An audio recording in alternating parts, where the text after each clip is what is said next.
Olá, eu sou a Ana e hoje eu e a Isabela a gente vai falar sobre o impacto ambiental, a sua regulamentação e os princípios de elaboração.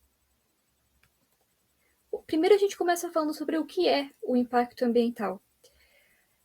Quando uma indústria passa a se instalar em um determinado local de proteção ambiental ou uma indústria que causa muita poluição, a gente sempre fala se esse empreendimento causará algum impacto ambiental. E o impacto ambiental, então, consiste em uma alteração do meio ambiente ou de algum componente do meio ambiente por causa da ação do homem. Basicamente, quase todas as atividades possuem algum grau ou outro de impacto no meio ambiente.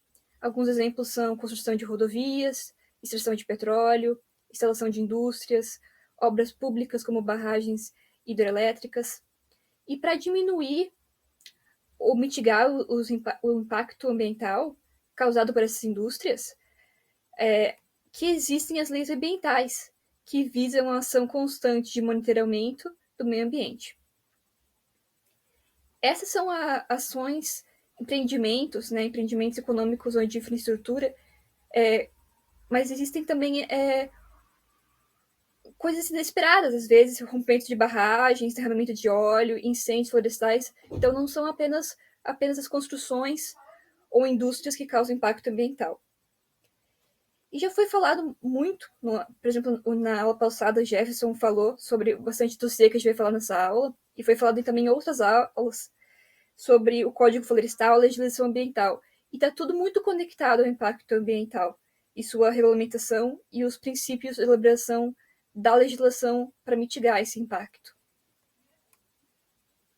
Agora, a Isabela vai falar um pouco sobre a legislação.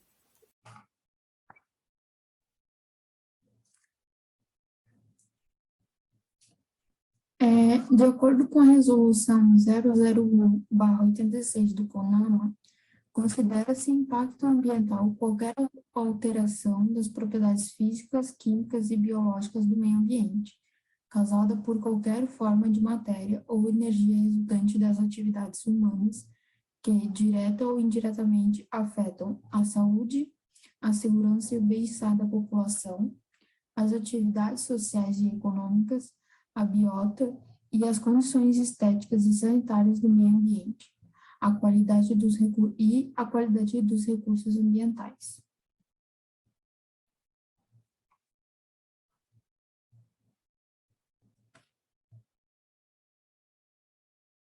Bom, para a gente entender o que é o debate da reformulação do Código Florestal, primeiro vamos saber como que ocorreu a criação do Código Florestal.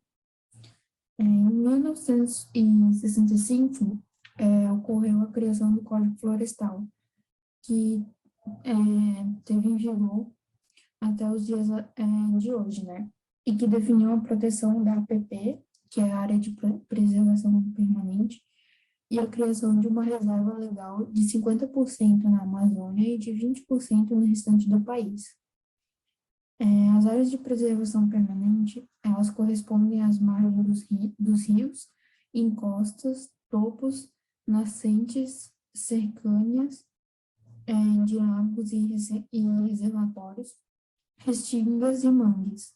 A reserva legal definiu a quantidade de mata nativa da cobertura original que deve ser preservada. E daí, em 1996, o presidente Fernando Henrique Cardoso criou uma MP, né, que é uma medida provisória, que no sentido de aumentar a reserva legal na Amazônia para 80%, reduzindo a reserva legal no Cerrado dentro da Amazônia. Da Amazônia Legal para 35% e mantendo os 20% para os demais biomas. E daí, pouco tempo depois, em 1999, que começaram os debates no Congresso Nacional para modificar o Código Florestal através da criação de uma comissão mista que é formada por deputados e senadores. E aí, né, depois de quase uma década de debates, apenas em 2008, uma nova comissão foi criada para reunir 11 projetos de lei para reformular o Código Florestal, com total apoio dos ruralistas. O relator do projeto foi o deputado federal Aldo Rebelo, e que atualmente ele é ministro dos esportes, né? Ele pertencia ao grupo político aliado à presidência. E apresentou a proposta final no ano de 2011. E daí, no mesmo ano, né, no mês de maio, o projeto foi aprovado na Câmara dos Deputados e, no mês de dezembro, pelo Senado com algumas modificações.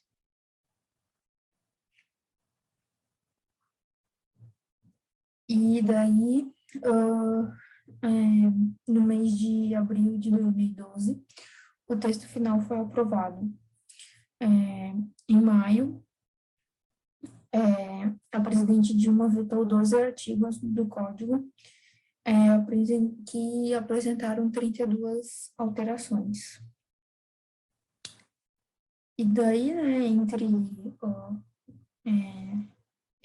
essas ocorrências de vetos, decretos e medidas provisórias, ainda o Código Florestal não conseguiu ser estabelecido.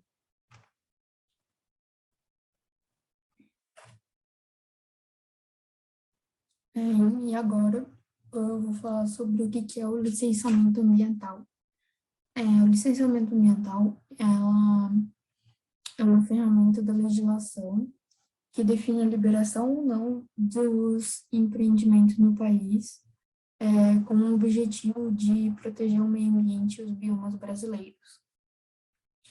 E o novo projeto da Câmara, ele flexibiliza a lei de licenciamento ambiental, simplifica alguns processos e cria uma modalidade de autodeclaração.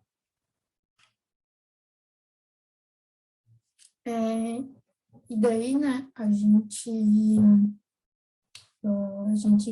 decidiu pegar alguma pesquisa de quem é a favor e de quem é contra sobre o impacto ambiental, né? E quem é a favor diz que as mudanças previstas devem reduzir o tempo de liberação do licenciamento, e porque, segundo eles, é muito demorado atualmente, né? O que deixaria o empreendedor preso sem saber qual a decisão será tomada pelos órgãos responsáveis no governo. E quem é contra dizem que as versões simplificadas, a autodeclaração e até a liberação do licenciamento dos novos empreendimentos podem aumentar a destruição dos biomas brasileiros e colocar em risco as populações tradicionais e piorar ainda mais a imagem do Brasil no exterior. Então, eu vou começar falando sobre o efeito da política nos regulamentos ambientais. Primeiro eu vou mostrar aqui essa imagem ali da RINCA, a Reserva Nacional de Cobre e Associados. Ela foi extinta por um decreto de 2 linhas, mas na época não teve o debate adequado, não teve o levantamento. Então é claro que o decreto ele gerou muita polêmica, protestos, mobilizações parlamentares, mobilizações indígenas, de ambientalistas e muita tensão internacional também na época. Temer, no começo, ele modificou o decreto, mas depois ele teve que suspender completamente os efeitos da medida. Durante seu governo também, houveram muitos cortes no Ministério do Meio Ambiente. Os cortes foram até 51%, e foi numa época que tinha um aumento do desmatamento, dificuldade de fiscalização e aumento aos grileiros. Falando em grileiros, foi na época também que foi aprovada a Lei da Grilagem, onde o crime compensa e é incentivado ainda por cima. Essa lei promove injustiça social, incentiva o avanço das ocupações sobre as áreas das florestas e aumenta o desmatamento na Amazônia. A lei da grilagem ela permite a regulamentação e a anistia para terras ocupadas ilegalmente entre 2004 e 2011, e amplia a área possível de regulamentação para 2.500 hectares. Claro, essa lei ela foi aprovada com o apoio da bancada ruralista. Muitas leis e projetos na época foram aprovados com o apoio da bancada. Teve também flexibilização na aprovação de agrotóxicos, mesmo aqueles que impactaram a saúde e causam dano ao meio ambiente. E redução de áreas protegidas. Por exemplo, na Floresta Nacional de Jamanchim, no Pará, onde também com o apoio da bancada ruralista, o governo cedeu à pressão e diminuiu a proteção à floresta. Em 2015, em 5 de novembro de 2015, teve o rompimento da barragem no Espírito Santo, usada para guardar os rejeitos de minério de ferro e lama. A lama e os minérios eles percorreram mais de 600 quilômetros antes de atingir o Oceano Atlântico. E foi um desastre, foi considerado o maior desastre ambiental da história do Brasil. A área ainda está devastada, vai ficar ainda por anos, décadas, e muitas até espécies foram perdidas na localidade. Então, agora eu vou falar sobre o governo do Bolsonaro. Ele começa falando com um discurso explicitamente negativo em relação à pauta ambiental. Ele começa com promessas de campanha de extinguir o Ministério do Meio Ambiente, de acabar com a indústria da multa e com o ativismo do IBAMA, do ICMBio e de ONGs ambientalistas, e não mais demarcar terras indígenas e retirar o país do Acordo de Paris. O Ministério do Meio Ambiente não foi extinto, mas ele continuou sendo enfraquecido, ele continua a sofrer sofres orçamentários, e cargos foram entregues a militares, sem qualquer experiência na área ambiental.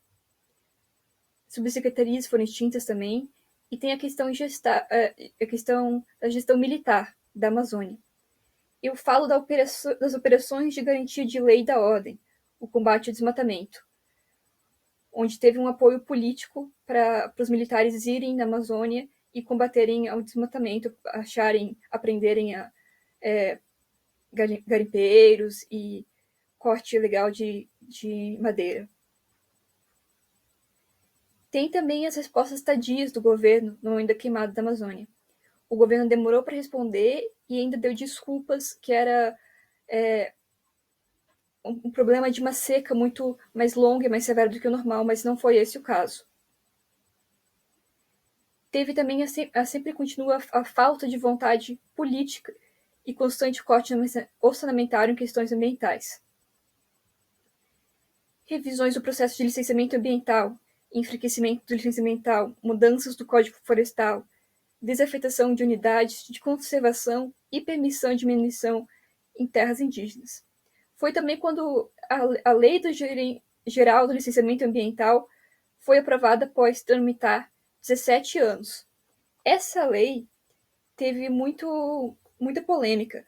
Ambientalistas dizem que praticamente torna o licenciamento ambiental uma exceção em vez da regra, e que prevalecem apenas posicionamentos dos setores empresariais em todo o texto.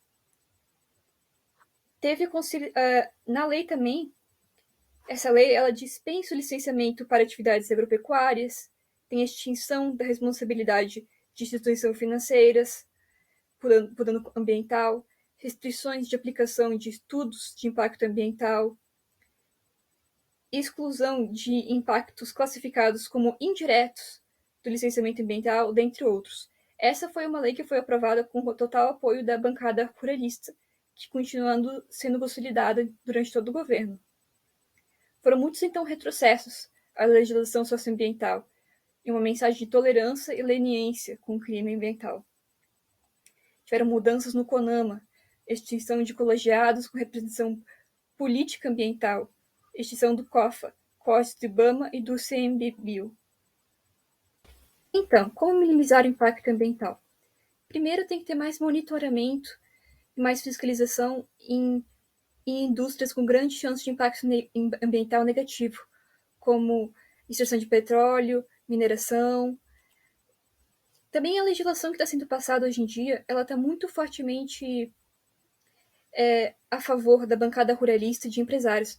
Ela tem que ter ter em conta mais o ponto de vista de outras partes afetadas também. Mas esse é um problema que não é facilmente resolvido.